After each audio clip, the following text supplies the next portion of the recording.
A quick preamble before we begin. This next review is a Christmas gift for my dad.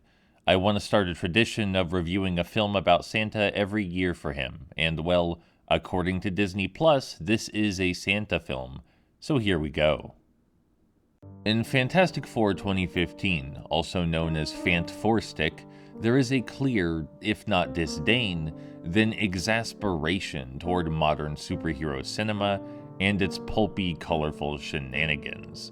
The director of Fant4stic readily listed Tim Burton and the film adaptation of The Fly as inspirations, and in some way his work does live up to that reputation.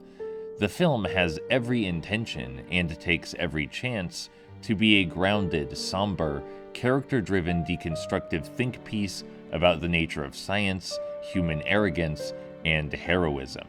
It's a complicated film with complicated ideas and complicated characters.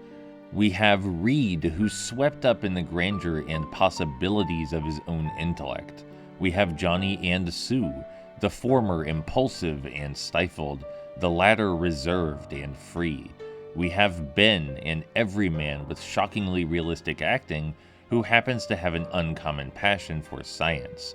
And lastly, we have Victor, who, breaking the trend, is rather cartoonishly villainous.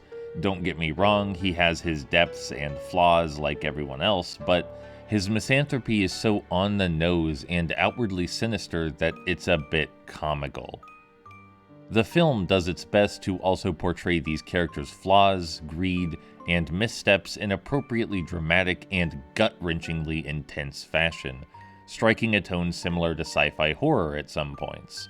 The pacing is suitably slow as well to build a sense of dread. So where does it all fall apart?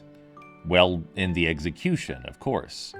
There are maybe 3 or 4 scenes of good dialogue in the film, period, where the characters bounce naturally off one another and their unique personalities are allowed to shine.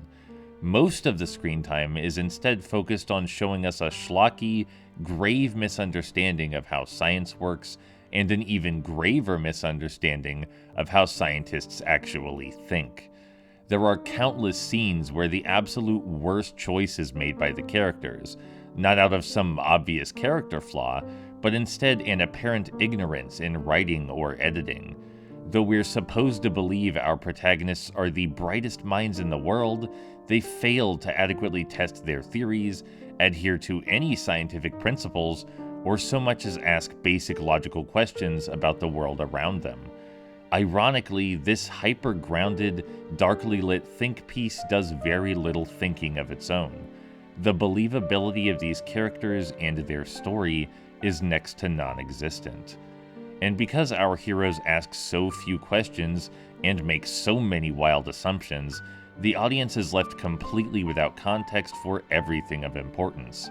The end result is a film which seeks to deconstruct superhero media, but instead ends up falling back into B-movie hilarity by its own incompetence. All that said, it's immensely entertaining to me. It has a unique mood and is one of the more bizarre offerings in its overcrowded genre. I definitely enjoyed watching it.